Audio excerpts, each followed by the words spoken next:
ये कहानी रिक नाम के एक लड़के के ऊपर आधारित है जो अपने ही दोस्त की माँ को पटा लेता है और उसके साथ दिन रात घपाघप करता है। अब जब उसके दोस्त को इस बारे में पता चलता है तो रिक के साथ आगे क्या होता है ये हम आज की इस एक्सप्लेनेशन में देखने वाले हैं। आज मैं जिस फिल्म को एक्सप्लेन करने वाला हूँ उस फिल्म का नाम है बिहेविंग बैडली और ये फिल्म 2014 में रिलीज हुई थी।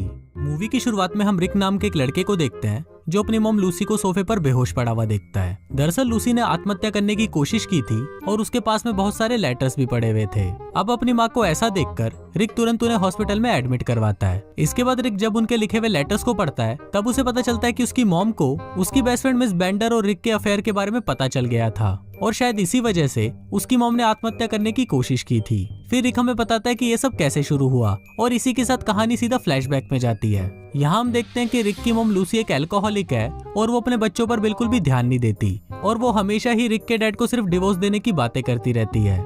इसके अलावा रिक की क्रिस्टन नाम की एक सिस्टर है जो क्लब में लोगों के सामने नंगा नाच करती है। इसके बाद हम रिक के डैड जोसेफ को देखते हैं जो हमेशा घर से बाहर रहते हैं और वो भी अपने बच्चों पर बिल्कुल भी ध्यान नहीं देते। इसके अलावा हमें ये भी पता चलता है कि रिक अपने स्कूल में नीना नाम की एक लड़की को बहुत ज्यादा पसंद करता है पर उसने आज तक नीना से कभी भी बात नहीं की। इसके बाद रिक अपने एक दोस्त बिली से मिलने उसके घर पर जाता है। वहाँ पर हम बिली की मॉम मिस बेंडर को देखते हैं जो बिली को बाहर कुछ सामान लेने भेज देती है। इसके बाद वो रिक को अकेला देखकर उसके पास आती है और उसके साथ घपाघप करना शुरू कर देती है और इसी के बाद से उन दोनों के बीच में अफेयर शुरू हो जाता है। फिर अगले दिन जब रिक बिली को नीना को प्रपोज करने के बारे में बता रहा होता है तभी वहाँ पर कार्लिस नाम का एक लड़का आता है और वो रिक के साथ शर्त लगाता है कि अगर उसने नीना को अपनी गर्लफ्रेंड बना लिया तो वो उसे $1000 देगा, पर अगर रिक नीना को गर्लफ्रेंड नहीं बना पाया तो उसे कार्लिस को $1000 देना पड़ेगा। इसके बाद फिर जब रिक वॉशरूम में जाता है तो उसे वहाँ पर सेंट लोला दिखाई देती है जो सिर्फ रिक की एक इमेजिनेशन होती है, पर वो रिक को मोटिवेट करती है कि वो आसानी से नीना को इम्प्रेस कर सकता है।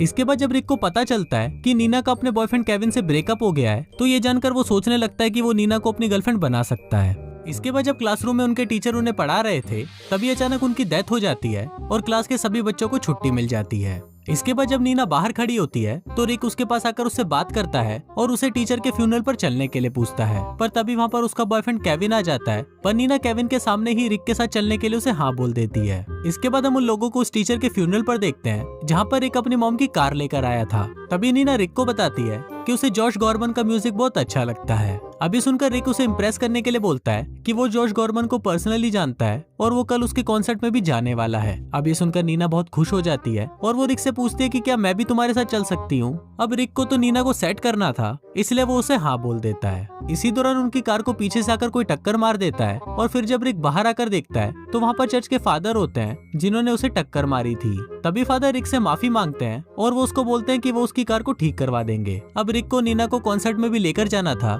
इसलिए वो अपने एक दोस्त जिमी के पास जाता है और उसे कॉन्सर्ट की टिकट का जुगाड़ करने को बोलता है। अब जिमी उसका ये काम करने के लिए तैयार हो जाता है लेकिन इसके बदले वो रिक को अपने डीलर से ड्रग्स लाने का काम देता है। फिर अगले दिन रिक ड्रग्स लेने के लिए उसके डीलर के पास जाता है पर वो उस पैकेट को जिमी को देने से पहले उसमें से थोड़ा ड्रग अपने पास रख लेता है। अब रिक को कॉन्सर्ट में जाने के लिए कार की भी जरूरत थी इसलिए वो कार मांगने के लिए मिस ब्रेंडर के पास जाता है और थोड़ी देर मिस ब्रेंडर की गुफा में उंगली करने के बाद वो उसे कार देने के लिए मान जाती है। फिर जब वो अगले दिन कार लेने के लिए मिस ब्रेंडर के पास जाता है तो मिस ब्रेंडर उसे बिली को भी अपने साथ ले जाने को बोलती है। इसके बाद जब बिली और रिक जिमी के पास कॉन्सर्ट की टिकट लेने के लिए जाते हैं तो जिमी उन्हें टिकट देने से साफ मना कर देता है और उन्हें चूतिया बोलकर वहाँ से चला जाता है। अब वो दोनों इस बारे में बात कर ही रहे होते हैं कि तभी वहाँ पर नीना आ जाती है और फिर बिली को वहाँ पर रिक के डैड की कार दिखाई देती है। फिर वहाँ पर जाने पर वो लोग देखते हैं कि रिक के डैड और बिली के डैड साथ मिलकर एक ही लड़की को दबा दबा कर पेल रहे हैं। अब क्योंकि रिक नीना को कॉन्सर्ट में नहीं ले जा पाया था इसलिए वो नीना से माफी मांगता है और नीना भी उसे माफ कर देती है।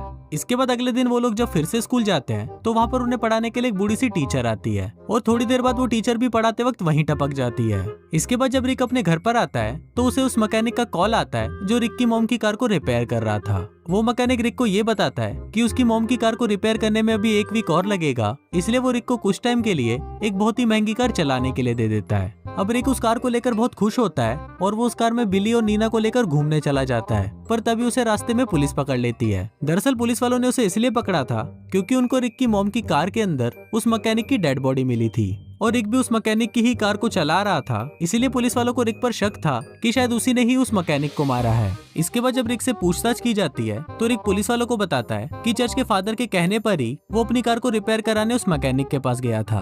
अब रिक पुलिस वालों को सब कुछ बता ही रहा होता है कि तभी वहाँ पर एक लॉयर आती है जिसे चर्च के फादर ने रिक की हेल्प के लिए भेजा था। अब उस लॉयर के कहने पर रिक सारा इल्जाम अपने डैड पर डाल देता है, जिससे पुलिस वाले उसे छोड़ देते हैं। इसके बाद जब रिक वहाँ से अपने घर पर आता है तो वो देखता है कि वहाँ पर उसकी बहन ने अपनी बहुत सारी स्ट्रिपर्स दोस्तों को बुला रखा है।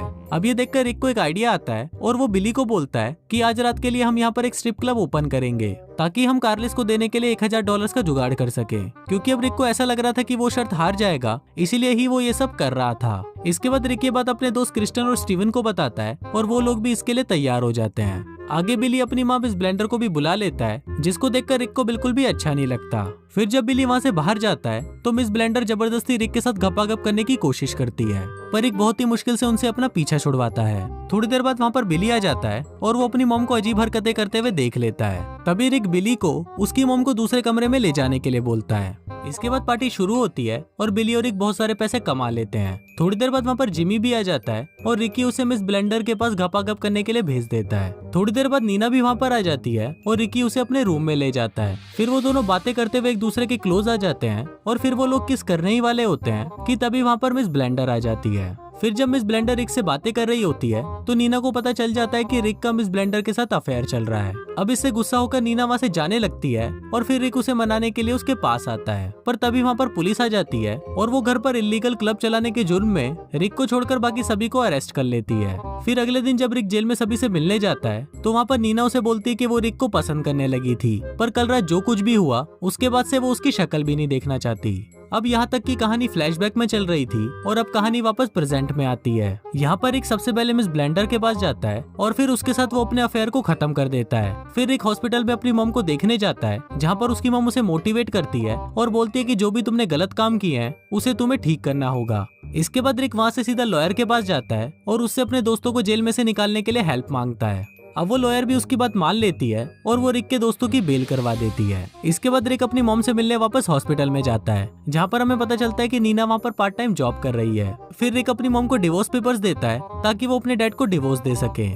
फिर जब रिक हॉस्पिटल से बाहर आता है तो वहाँ पर नीना उसे मिलने के लिए आती है। फिर रिक नीना को सॉरी बोलता है और उसे बताता है कि वो उससे बहुत प्यार करता है। अब नीना भी रिक को बहुत पसंद करती थी, इसलिए वो उसका प्रपोजल मान लेती है। फिर वो दोनों वहाँ पर किस करते हैं और इसी के साथ ही ये फिल्म यहीं खत्म हो जाती है।